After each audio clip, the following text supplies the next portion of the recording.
Car जनता TV देख रहे हैं आप और मैं हूं आपके साथ वैभव मिश्रा। बुलेटिन की शुरुआत एक बड़ी खबर के साथ करेंगे, जो उस बीच बड़ी खबर सामने आ रही है, जहां पर हरियाणा सरकार से जुड़ी सबसे बड़ी खबर उस बीच आपकी टीवी स्क्रीन पर। बड़ौदा उपचुनाव से पहले हुई राजनीतिक नियुक्तियां। जेजेपी से 3 विधायक बनाए गए हैं चेयरमैन। बड़ी खबर उस बीच हम आपको बता रहे हैं, जहां पर रामकरण काला शुगर फेड के चेयरमैन बनाए गए हैं। तो हरियाणा सरकार से जुड़ी ये बड़ी खबर उस बीच हम आपको बता दें, जहां पर बड़ौदा उपचुनाव से ठीक पहले राजनीतिक नियुक्तियां की गई हैं। जेजेपी से 3 विधायकों को चेयरमैन बनाया गया है। रामकरण काला शुगर फेड के चेयरमैन बनाए गए हैं। तो हरियाणा सरकार से जुड़ी सबसे बड़ी खबर। पवन सिवर हमारे साथ जुड़े हुए हैं तमाम जरूरी अपडेट्स के साथ। पवन, इंतजार था प्रत्याशियों के नाम का, लेकिन इस बीच 3 जिम्मेदारियां बीजेपी ने जेजेपी विधायकों को दी हैं। अपडेट्स क्या कुछ है पवन आपके पास? बिल्कुल, देखिए, बड़ौदा उपचुनाव से पहले बड़े स्तर की राजनीतिक नियुक्तियां हरियाणा में हुई है और हरियाणा सरकार ने 14 चेयरमैन और 1 वाइस चेयरमैन के पद पर राजनीतिक नियुक्तियां की है। और इस जो सूची है, इसमें भी जननायक जनता पार्टी, जो गठबंधन में सरकार की सहयोगी है, इनका पलड़ा भारी रहा है। 3 विधायक जो है वो चेयरमैन बने हैं। इसके अलावा रणधीर सिंह, जो गोलाचिका से संबंध रखते हैं, जेजेपी के नेता हैं, उनको भी डेयरी डेवलपमेंट का चेयरमैन बनाया गया है। इसके अलावा जेजेपी के कोटे से 2 अन्य नाम भी हैं, जिनको चेयरमैन की सूची में शामिल किया गया है। यानी गठबंधन की सरकार में 14 चेयरमैन और 1 वाइस चेयरमैन की जो नियुक्ति हुई है, इनमें से भी 6-7 पदों पर नियुक्तियां जो है वो जेजेपी कोटे से की गई है। और बीजेपी से सबसे बड़ा नाम अगर हम बात करें तो सुभाष बराला का सबसे बड़ा नाम है। सुभाष बराला जो है वो हरियाणा भाजपा के पूर्व में अध्यक्ष रहे हैं और उनकी भी नियुक्ति की गई है। और सुभाष बराला को हरियाणा सार्वजनिक उपक्रम ब्यूरो में चेयरमैन लगाया गया है। इसके साथ ही अगर मैं जेजेपी के विधायकों की बात करूं तो रामकरण काला को शुगर फेड में चेयरमैन लगाया गया है। रामनिवास सुरजाखेड़ा को हरियाणा खादी एवं ग्रामोद्योग बोर्ड में चेयरमैन लगाया गया है। जोग्राम सिहाग को हरियाणा आवास बोर्ड का चेयरमैन नियुक्त किया गया है। इसके साथ ही निर्दलीय विधायक राकेश दौलताबाद को भी हरियाणा कृषि उद्योग निगम में चेयरमैन लगाया गया है। साथ ही बीजेपी के विधायक जगदीश नैयर को भूमि सुधार एवं विकास निगम का चेयरमैन नियुक्त किया है। बबीता फोगाट को महिला विकास निगम का चेयरपर्सन नियुक्त किया है। साथ ही कैलाश भगत को एफेड का चेयरमैन नियुक्त किया गया है। कैलाश भगत इनेलो से 2019 के चुनाव से पहले इन्होंने की थी। इसके अलावा निर्मल बैरागी जो है उनको हरियाणा पिछड़ा वर्ग कल्याण निगम में चेयरमैन लगाया गया है। रामनिवास गर्ग को हरियाणा व्यापारिक कल्याण बोर्ड का चेयरमैन लगाया गया है। रेवाड़ी से अरविंद यादव जो है उनको हरको बैंक में चेयरमैन नियुक्त किया है। इसके साथ ही मुकेश गौड़ को हरियाणा युवा आयोग का चेयरमैन सरकार ने लगाया है। पवन खरखोदा, जो जननायक जनता पार्टी से संबंध रखते हैं, इनको हरियाणा अनुसूचित जाति वित्त विकास निगम का चेयरमैन लगाया गया है। इसके अलावा धूमन सिंह किरमच को सरस्वती हेरिटेज बोर्ड में वाइस चेयरमैन लगाया गया है। ये राजनीतिक नियुक्तियां बड़ौदा उपचुनाव से पहले हरियाणा सरकार ने की है, जिनमें 14 चेयरमैन और 1 वाइस चेयरमैन यानी 15 लोगों की नियुक्ति हुई है। इन 15 में जो 5-6 नाम ऐसे हैं जो जननायक जनता पार्टी के कोटे से सामने आए हैं। जी पवन, बिल्कुल ये बात हुई नामों की और उनको मिलने वाली जिम्मेदारियों की, लेकिन पवन अगर बात इस पर करें कि क्या कुछ वजह रही, क्योंकि लोग इंतजार कर रहे हैं कि प्रत्याशियों के नाम की घोषणा होगी, लेकिन उससे पहले ये जो जिम्मेदारियां दी गई हैं, क्या कुछ इशारा करती हैं? देखिए, जाहिर सी बात है कि जो बड़ौदा के उपचुनाव में कोई भी राजनीतिक दल अभी तक अपने उम्मीदवार का ऐलान नहीं कर पाया है। सभी की निगाह एक दूसरे पर टिकी है। कल यानी 16 नवंबर को अंतिम तारीख है नामांकन भरने की, लेकिन इसके बावजूद अभी तक आज किसी पार्टी ने अपना उम्मीदवार घोषित नहीं किया है। और ऐसे में जो ये चेयरमैन और वाइस चेयरमैन की नियुक्तियां हैं, ये इसलिए मायने रखती है क्योंकि बड़ौदा उपचुनाव से पहले बीजेपी ने तमाम समीकरणों को साधने की कोशिश की है। सोनीपत क्षेत्र की अगर हम बात करें तो खरखोदा से जो पवन खरखोदा है, उनको हरियाणा अनुसूचित जाति एवं वित्त विकास निगम में चेयरमैन लगाया गया है। इसी तरीके से अन्य जो तमाम समीकरण बनते हैं, उन समीकरणों को ध्यान में रखकर ये चेयरमैन और वाइस चेयरमैन जो है वो नियुक्त किए गए हैं। जननायक जनता पार्टी के 3 विधायक जहां चेयरमैन बने हैं, उसके साथ ही उनके पार्टी के 2-3 और नेताओं को भी सरकार में चेयरमैन की जिम्मेदारी सौंपी गई है। जी पवन, एक चीज और मैं आपसे जानना चाहूंगा, क्योंकि जेजेपी के साथ बीजेपी इस बार चुनाव लड़ रही है बड़ौदा का, और 3 विधायकों को बड़ी जिम्मेदारी दी गई है प्रत्याशी के नाम से पहले, तो कोई राजनीतिक फायदा तो नहीं है इसमें? बिल्कुल जाहिर सी बात है कि सरकार में करीबन 1 साल से हरियाणा में गठबंधन की सरकार को बने हुए हो चुके हैं, और अब अभी तक जो राजनीतिक नियुक्तियां चेयरमैन वाइस चेयरमैन की नहीं हो पा रही थी, उनको लेकर लगातार चर्चाएं थी राजनीतिक गलियारों में कि कब तक सरकार चेयरमैन और वाइस चेयरमैन की नियुक्ति करती है। 14 चेयरमैन और वाइस चेयरमैन जो है वो नियुक्त सरकार ने आज किए हैं, और बड़ौदा के उपचुनाव के मद्देनजर जो समीकरण सरकार को ध्यान में रखना था उसको भी ध्यान में रखा गया। और इसके अलावा जननायक जनता पार्टी सरकार के साथ गठबंधन में है, और पिछले दिनों सूत्रों के हवाले से ऐसी चर्चाएं थी कि जननायक जनता पार्टी का नेतृत्व चेयरमैन जो लगाए जाने हैं उनकी नियुक्तियां बड़ौदा चुनाव से पहले चाहता है। दबाव एक तरीके से बनाए जाने की चर्चाएं थी कि जननायक जनता पार्टी सरकार पर दबाव बना रही है, और वो कहीं न कहीं उसमें सफल एक तरीके से होते हुए दिखे हैं। और आज सरकार ने 14 चेयरमैन और 1 वाइस चेयरमैन की नियुक्ति के आदेश जारी किए हैं। जी पवन, सूत्र तो ये भी बताते हैं कि जननायक जनता पार्टी बड़ौदा उपचुनाव में कोई खासी दिलचस्पी भी नहीं दिखा दे रही थी जिस तरह से दिखाना चाहिए उसको, कहीं ये वजह तो नहीं है? देखिए, बिल्कुल कहीं न कहीं बीच मझधार में जननायक जनता पार्टी ने बड़ौदा के उपचुनाव के चुनावी रण में अपने सहयोगी जो सत्ता में दल है उसको छोड़ा हुआ नजर आया है। क्योंकि बड़े नेता जो हैं जननायक जनता पार्टी के, चाहे उनमें उप मुख्यमंत्री दुष्यंत चौटाला की बात करें, नैना चौटाला की बात करें, अजय सिंह चौटाला की बात करें, दिग्विजय चौटाला की बात करें, या फिर पार्टी के प्रदेश अध्यक्ष निशांत सिंह की बात करें, पिछले काफी दिनों से बड़ौदा में इन नेताओं की कोई विजिट नहीं है, कोई किसी तरीके का जनसभा नहीं है, कोई कार्यक्रम नहीं है। तो ऐसे में कहीं न कहीं सवाल उठना भी लाजमी है। हालांकि इस बीच उप मुख्यमंत्री दुष्यंत चौटाला और पार्टी के प्रदेश अध्यक्ष निशांत सिंह जो है वो कोविड-19 के शिकार है, कोरोना पॉजिटिव है, इसलिए वो किसी तरह से कार्यक्रम में जा भी नहीं सकते। लेकिन बाकी पार्टी के जो अन्य नेता हैं उनकी भी बहुत ज्यादा गंभीरता बड़ौदा में नजर नहीं आई है, इसलिए सवाल जरूर उठ रहे हैं। लेकिन देखना यही होगा कि तय कैंडिडेट जो गठबंधन का होता है वो किसको किया जाता है, और उसके बाद चुनावी रण में दोनों दलों की किस तरीके से चुनाव प्रचार में भूमिका देखने को मिली। बात अगर विधानसभा चुनाव की करें और नजर डालें आंकड़ों पर जो सामने आए थे आंकड़े, जेजेपी ने बहुत अच्छा चुनाव लड़ा था बड़ौदा से, और उसके बाद जेजेपी का साथ आना बीजेपी के, क्योंकि बीजेपी दूसरे नंबर पर रही थी और कृष्ण हुड्डा जो है यहाँ से विधायक बने थे। जेजेपी को साथ लेकर बीजेपी को पूरे जोर शोर के साथ चलना पड़ेगा। आपको नहीं लगता पवन कि बहुत जरूरी हो जाता है बड़ौदा का चुनाव जीतने के लिए बीजेपी के लिए?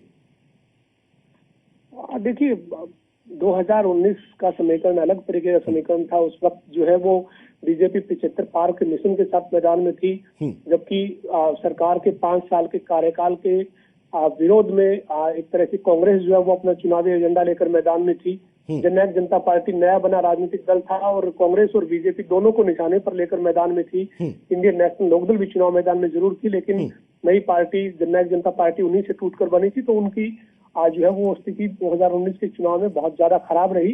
लेकिन कहीं न कहीं 2019 के विधानसभा चुनाव का जो नजरिया था बड़ौदा उपचुनाव की अगर हम बात करें तो वो अब इस बड़ौदा के उपचुनाव पर लागू नहीं हो पाएगा, क्योंकि अब सरकार में बीजेपी जेजेपी गठबंधन में है, और पहले 2019 के चुनाव में जेजेपी ने सरकार के खिलाफ सामने चुनाव लड़ा था। अब गठबंधन में, गठबंधन का फायदा कितना बड़ौदा के उपचुनाव में इन दोनों दलों को मिलता है, ये देखने वाली बात रहेगी जब नतीजे बड़ौदा उपचुनाव के सामने आएंगे। लेकिन कहीं न कहीं गठबंधन की जो पार्टी है, दोनों पार्टियों के लिए कैंडिडेट का अभी तक चयन ना हो पाना और दूसरे राजनीतिक दलों का भी उम्मीदवार का फैसला ना कर पाना कहीं न कहीं लोगों के लिए एक इस तरीके का संकेत जरूर दे रहा है कि राजनीतिक दल जो है वो बड़े बड़े दावे जीत के जरूर कर रहे हैं, लेकिन उम्मीदवार का ऐलान नहीं होना अपने आप में राजनीतिक दलों के लिए गंभीरता का एक सवाल मैं आपसे और पूछना चाहूंगा, क्योंकि पिछले कई दिनों से हम लगातार बयानबाजियां सुन रहे हैं, फिर चाहे कांग्रेस हो, बीजेपी हो, इनेलो से अभय चौटाला हो, पूरे कॉन्फिडेंस में है कि हम ही चुनाव जीतेंगे। लेकिन उसके बाद कल नॉमिनेशन की आखिरी डेट है, अभी प्रत्याशियों का इंतजार कर रहे हैं और प्रदेश इंतजार कर रहा है कि किसको कौन चुनाव लड़ाएगा। लेकिन अभी तक इंतजार एक दूसरे का ही कर रहे हैं कि ये प्रत्याशी उतारे तो उसके बाद फिर मैं अपने पत्ते जो है वो खोलूंगा। जाहिर सी बात है, राजनीतिक लोग हैं, राजनीतिक दल हैं और बड़े राजनेता हैं, अपनी अपनी पार्टी की जीत का दावा करना, जीत का दम भरना। लेकिन कॉन्फिडेंस के ही पीछे डर जरूर होगा कहीं ना कहीं। बिल्कुल, देखिए समीकरण को देखना पड़ता है और उस समीकरण को साधना भी है। यही वजह है कि कोई सा भी राजनीतिक दल अभी तक उम्मीदवार का ऐलान नहीं कर पाया है और सभी जो राजनीतिक दल हैं या उनके नेता हैं, उनका यही कहने का फर्ज बनता है कि मेरे दल का उम्मीदवार जीतेगा, हम जीतेंगे, हम इस मुद्दे की वजह से जीतेंगे। हर एक राजनीतिक दल और नेता का इस वक्त यही बयान जाहिर सी बात है कि आना चाहिए, लेकिन उम्मीदवारों का नाम तय नहीं कर पाना जो बड़ी वजह है वो यही है कि जिस समीकरण को बड़ौदा के उपचुनाव में ध्यान में रखना है, उस समीकरण के हिसाब से कौन सबसे मजबूत उम्मीदवार हो, यही तय करने में कांग्रेस जुटी है। यही बीजेपी इस पर मंथन कर रही है और जेजेपी बीजेपी गठबंधन में ही है, जबकि इनेलो है वो भी अपनी जोरदार वापसी की उम्मीद के साथ मैदान में है। तो ऐसे में मजबूत उम्मीदवार हो और समीकरण जो वहां पे साधना है, उस समीकरण को ध्यान में रखकर उम्मीदवार उतारा जाए। इसी जद्दोजहद में राजनीतिक दल और उनके नेता लगे साधना पड़ेगा, समीकरण साधना पवन बहुत जरूरी हो जाता है। पवन, तमाम जरूरी अपडेट्स के लिए आपका बहुत बहुत शुक्रिया। तो रामकरण काला को चेयरमैन शुगरफेड बनाया गया है, बड़ी जिम्मेदारियां दी गई हैं। बड़ौदा उपचुनाव से ठीक पहले कल नॉमिनेशन की आखिरी डेट है। इंतजार है सभी दलों की ओर से कौन कौन से प्रत्याशी होंगे, किसको चुनाव लड़ाएंगे, फिर चाहे वो जेजेपी और बीजेपी के गठबंधन की बात करें, इनेलो की बात करें, कांग्रेस की बात करें। लेकिन इसी इंतजार के बीच ये बेहद बड़ी खबर, तमाम जिम्मेदारियां दी गई हैं। जेजेपी के 3 विधायक हैं और तकरीबन 14 नाम ऐसे हैं जिनको जिम्मेदारियां दी गई हैं, राजनीतिक नियुक्तियां हुई हैं। हरियाणा प्रदेश के अंदर बड़ौदा चुनाव से ठीक पहले राकेश दौलताबाद को चेयरमैन कृषि उद्योग निगम बनाया गया है। बात करें जोगीराम सिंह की तो चेयरमैन आवास बोर्ड हरियाणा की इनको जिम्मेदारी दी गई है। रामकरण काला चेयरमैन शुगरफेड बनाए गए हैं। ये वो बड़े नाम जिनको जिम्मेदारियां दी गई हैं। रामनिवास चेयरमैन खादी एवं ग्रामोद्योग बोर्ड के बनाए गए हैं। बबीता फोगाट को चेयरमैन महिला विकास निगम बनाया गया है। कैलाश भगत चेयरमैन हैफेड इनको बनाया गया है, बड़ी जिम्मेदारी है कैलाश भगत के कंधे पर। अरविंद यादव को चेयरमैन हरको बैंक बनाया गया है। हरियाणा में राजनीतिक नियुक्तियां, तमाम बातें जो हैं वो कहती हुई इशारों इशारों में राकेश दौलताबाद चेयरमैन कृषि उद्योग, जोगीराम सिंह की बात करें चेयरमैन आवास बोर्ड हरियाणा, इनको बनाया गया है।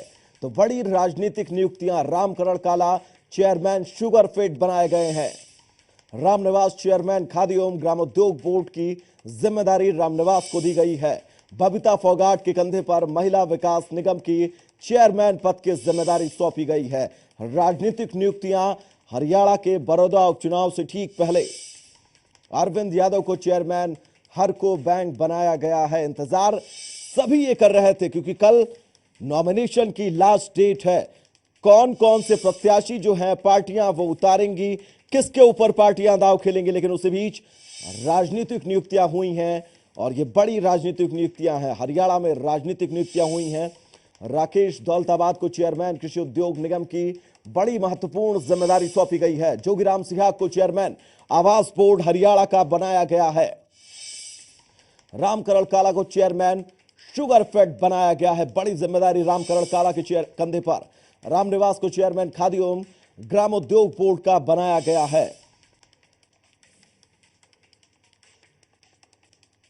तो बेहद बड़ी खबर इस बीच, बड़ौदा के रण से भी हम इस खबर को डायरेक्टली ही सही लेकिन जोड़ जरूर सकते हैं, क्योंकि जिस तरह से ये राजनीतिक नियुक्तियां हुई हैं वो तमाम इनडायरेक्ट तरीके से सवाल जो है वो जरूर पूछ रहे हैं। क्योंकि मुकेश गौड़ को चेयरमैन हरियाणा युवा बनाया गया है, ईश्वर सिंह को चेयरमैन डेयरी विकास संघ का बनाया गया है। बड़ी जिम्मेदारी इन सभी लोगों के कंधे पर।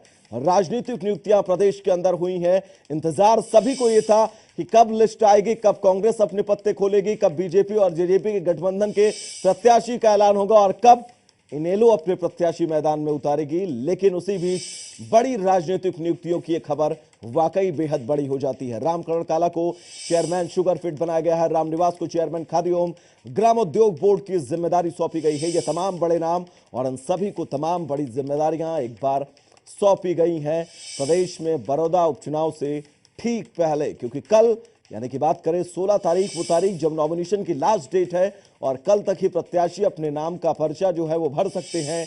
इस बीच इंतजार सभी ये कर रहे थे कि कौन सी पार्टी कौन से प्रत्याशी उतारेगी, कांग्रेस किसको मैदान में उतारेगी, बीजेपी किसको, जेजेपी और बीजेपी गठबंधन किसको मैदान में उतारेगा, इनेलो किसको मैदान में उतारेगी।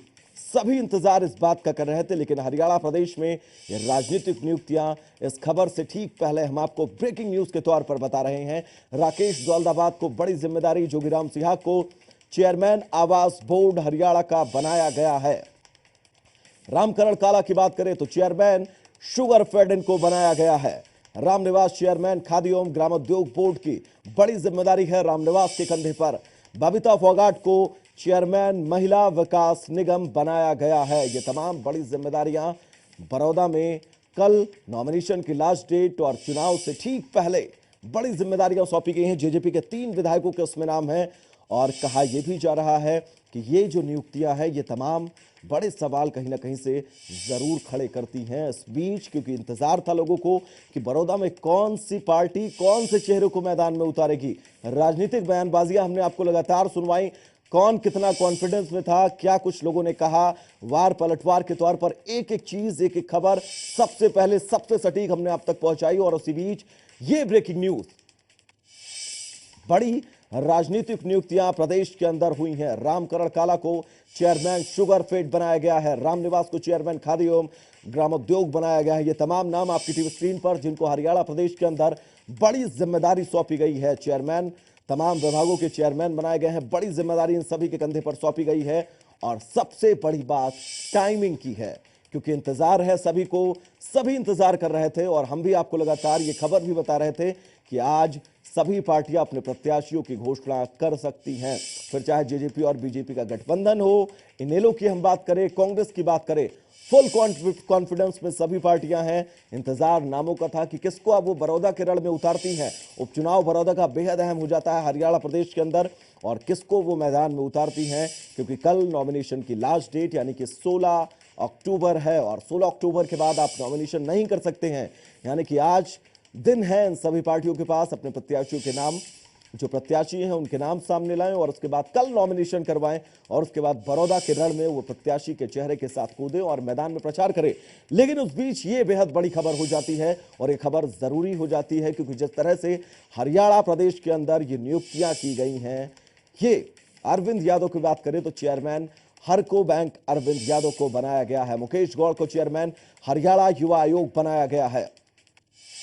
ये तमाम बड़े नाम आप सबकी टीवी स्क्रीन पर, जिनको चेयरमैन की जिम्मेदारियां दी गई हैं तमाम विभागों में। बात ईश्वर सिंह की करें, इनको बड़ी जिम्मेदारी मिली है, तो तमाम राजनीतिक नियुक्तियां प्रदेश के अंदर हुई हैं। हमारे सहयोगी पवन ने भी तमाम आपको बातें बताई, क्या कुछ किनको कौन सी जिम्मेदारी दी गई है, क्या कुछ वजह हो सकती है, और जो प्रत्याशियों के नामों का इंतजार है, कौन सा प्रत्याशी कौन सी पार्टी मैदान में उतारेगी बड़ौदा के रण में, वो देखना बेहद दिलचस्प होगा।